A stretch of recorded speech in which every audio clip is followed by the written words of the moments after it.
मी brigadier Hemant Mahajan गेल्या 24 तासामध्ये जो दहशतवादी हल्ला झाला होता पहलगाममध्ये त्याच्या संदर्भात अनेक महत्वाच्या घटना घडल्या, त्याचं आपण विश्लेषण करू. सर्वात पहिले लक्षात यायला पाहिजे की पाकिस्तानचे जेवढे दहशतवादी गट होते, ज्यांनी पहिले म्हटलं की आम्ही हा दहशतवादी हल्ला केला होता, म्हणजे TRF होते, लष्कर-ए-तोयबा होते, त्यानंतर पाकिस्तानी सैन्य होतं, त्यानंतर पाकिस्तानचे लष्कर प्रमुख होते, त्यानंतर पाकिस्तानचे डिफेन्स मिनिस्टर होते की आम्ही दहशतवादी हल्ला केला वगैरे.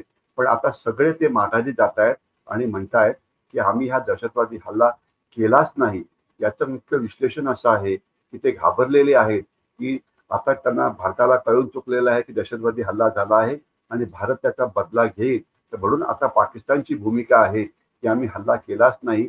आणि त्यांनी चीनच्या मदतीने युनायटेड नेशन सिक्युरिटी काउन्सिलमध्ये एक विधेयक पण मांडलं की जर असं वाटतं भारताला की आम्ही हल्ला केला असेल तर याची चौकशी जी आहे ती न्यूट्रल पद्धतीने व्हावी, त्याकरता आम्ही तयार आहोत. अर्थात हे सगळं जे आहे ते अत्यंत खोटं आहे. दुसरं अशात एक महत्वाची बातमी येते आहे की हे जे दहशतवादी होते 5, त्यापैकी 3 हे पाकिस्तानी होते आणि 2 हे भारतीय होते. जनरली भारतीय काश्मीरी जे असतात त्यांचं काम गाईड करणं, इतर लोकांशी कॉन्टॅक्ट करणं, अम्युनिशन पोहोचवणं, माहिती देणं अशा प्रकारचं असतं. आणि जे पाकिस्तानी असतात ते अतिशय कडवे असतात आणि त्यांचं काम ऍक्च्युली लढाई करणं असं असतं. कारण पाकिस्तानला वाटतं की काश्मीरी दहशतवादी हे पुरेसे कडवे नाहीत आणि ते पुरेसा हिंसाचार करू शकत नाहीत, म्हणून ते कडवे दहशतवादी पाकिस्तानमधून पाठवतात. आणि कुठल्याही दहशतवादी गटामध्ये अर्धे जण नक्कीच पाकिस्तानी असतात की जे हिंसाचार करण्याकरता जास्त ट्रेंड असतात. आणि आता ते नेतृत्व होतं ते एक मूसा म्हणून होता, त्याच्याकडे नेतृत्व होतं. आणि मूसा जे पाकिस्तानचे SSG म्हणजे स्पेशल फोर्सेस जे आहेत त्याच्यामध्ये त्यांनी मोठ्या प्रमाणात काम केलेलं आहे. त्याच्यामध्ये काही फारसं आश्चर्य वाटायला नको, कारण पाकिस्तानी सैन्यातले लोक नेतृत्व प्रोव्हाइड करतात दहशतवादी गटांना. आणि स्पेशल फोर्सेसचे जे असतात सैनिक किंवा अधिकारी ते मोठ्या कामाकरता त्यांना पाठवलं जातं. माफ करा.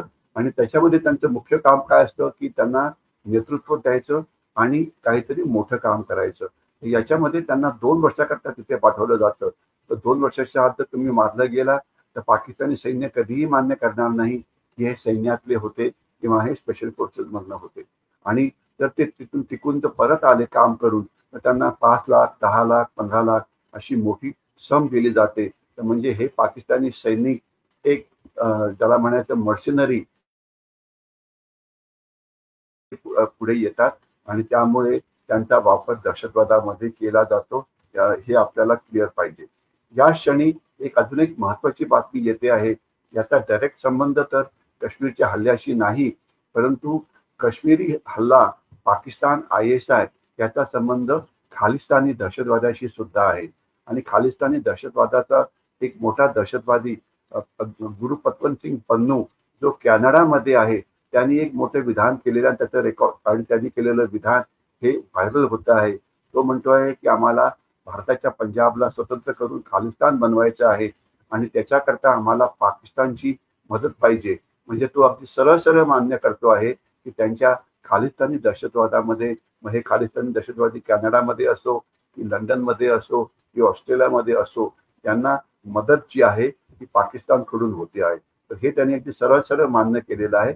आणि हा सुद्धा मुद्दा आपण पाकिस्तानच्या विरोधामध्ये उठवू शकतो. आणि याच्याशिवाय आत्ताच कॅनडामध्ये इलेक्शनचे रिझल्ट आलेले आहेत आणि याच्यामध्ये भारताकरता एक अतिशय चांगली बातमी अशी आहे की जगमीत सिंग ब्रार जे एक तिथले मोठे सिख नेते होते आणि मोठे खालिस्तानी सपोर्टर होते, त्यांचा पराभव झाला आहे. त्यांच्याकडे पहिले 28 जागा होत्या कॅनडियन पार्लमेंटमध्ये, आता ते 9 जागाहून सुद्धा कमी आलेले, जागेवर सुद्धा कमी आलेले आहेत. आणि त्यामुळे त्यांचा कॅनडाच्या गव्हर्नमेंटवरती प्रचंड मोठा प्रभाव होता.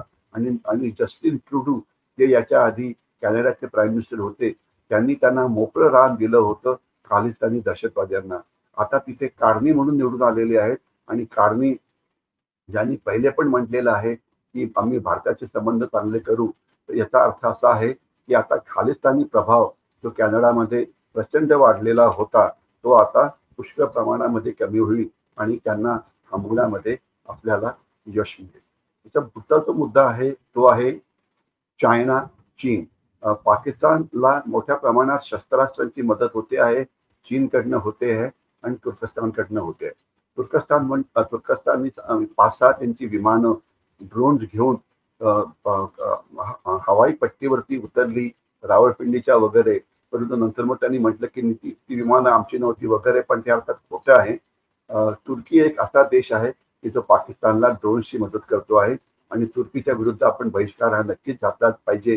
खास तर भारताचे टुरिस्ट मोठ्या संख्येने तुर्कीला किंवा तुर्कस्तानला टुरिस्ट म्हणून जातात, तर ते त्यांनी थांबवायला पाहिजे, इन ॲडिशन टू आर्थिक बहिष्कार वगैरे. याच्याशिवाय चीन मोठ्या प्रमाणात पाकिस्तानला मदत करते आहे आणि चीन हे अतिशय डबल क्रॉस करत आहे. म्हणजे एका ठिकाणी गोड गोड बोलायचं की आम्हाला भारताशी व्यापार करायचा आहे, भारतावर आमचे संबंध आम्हाला चांगले करायचे आहेत वगैरे वगैरे, आणि दुसऱ्या ठिकाणी पाकिस्तानला मदत करायची. म्हणून आपण चीनच्या विरोधात काम करायला पाहिजे.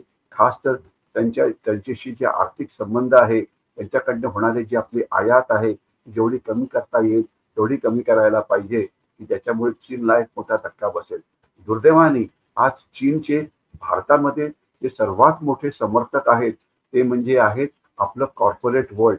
त्यांना वाटतं की जे चीनशिवाय जिवंत राहू शकत नाही आणि चीनमधून ते प्रचंड प्रमाणामध्ये आयात करतात. तर आपण ही त्यांना सांगायला पाहिजे, ही आयात थांबायलाच पाहिजे, कारण अशी प्रचंड व्यापार केल्यामुळे चीनची आर्थिक ताकद वाढते. त्याच्यामुळे ते पाकिस्तानला त्यांना मदत करण्याची त्यांची जी क्षमता आहे ती अजून मोठ्या प्रमाणामध्ये वाढते. पुढचा मुद्दा आहे की इन्फॉर्मेशन वॉरफेअर म्हणजे माहिती युद्ध. भारत सरकारने अनेक युट्यूब चॅनलवरती बंदी घातली आहे आणि त्याच्यामध्ये BBC सुद्धा आहे. तर बीबीसीनी दहशतवादी हा शब्द न वापरता ते त्यांना नुसते उग्रवादी असा शब्द वापरतात.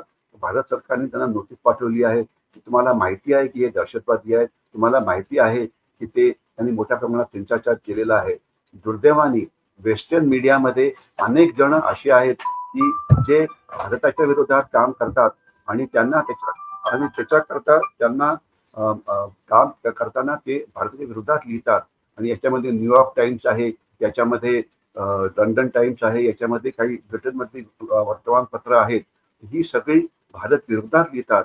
या सगळ्या अशा न्यूजपेपरच्या वरती भारताने कारवाई करायला पाहिजे, भारतीयांनी कारवाई करायला पाहिजे, कारण ते अत्यंत मोठ्या प्रमाणात भारत विरोधात लिहित असतात आणि पाकिस्तानच्या बाजूने लिहित असतात. तर हा नेक्स्ट मुद्दा झाला.